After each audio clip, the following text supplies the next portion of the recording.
Hello everybody, Michael Bedell here with Best Paw 4 Dog Training, Hatboro, Pennsylvania. So, today what I wanted to talk to you about is a concept called learned irrelevance, okay?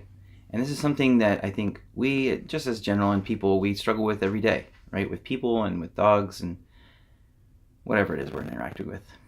The thing is, so when a dog hears something over and over again and there's no consequence tied to it, okay? So there's no reinforcement or no punishment or nothing behind it, right? The dog pretty soon learns that that thing is irrelevant to them. It means nothing to them. It's not a signal. It's not a cue.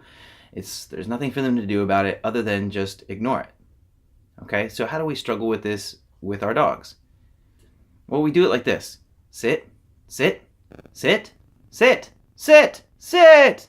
And then by that time, you've raised your tone to such a point that the dog's like, uh-oh, I better do something.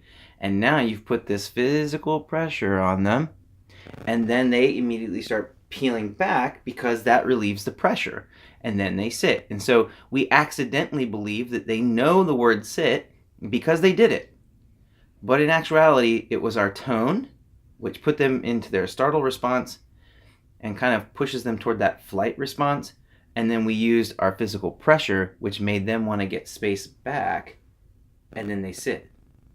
So we want to understand that the dog doesn't actually know the command very well. So what we should do is take the time to really pair that command with a consequence. Okay? So we reinforce the behavior that looks like sit. We then start saying the word and pair it with a consequence that the dog wants. And pretty soon we strengthen the word association to the behavior because the dog understands that if it does it, they're going to get something that they want. Okay? And you don't always have to use food, but in the learning phase, it's a lot easier. So once you're out of that learning phase, then you can start playing with your attention or play or a ball or whatever it is you're looking for. But the important part to understand about this topic is don't make your words irrelevant to your dog. Okay? If it's just background noise and there's nothing for them to do, and you're using it and using it and using it over and over again, your dog's doing nothing, you're teaching your dog that whatever you're saying is irrelevant, and they don't need to do anything about it. So set your training sessions up so that you're practicing clear and consistent communication, and you're going to have a lot better of a life with your dog. All right? So Michael Bedell here with Best Paw 4 Dog Training. Go get it in today, guys.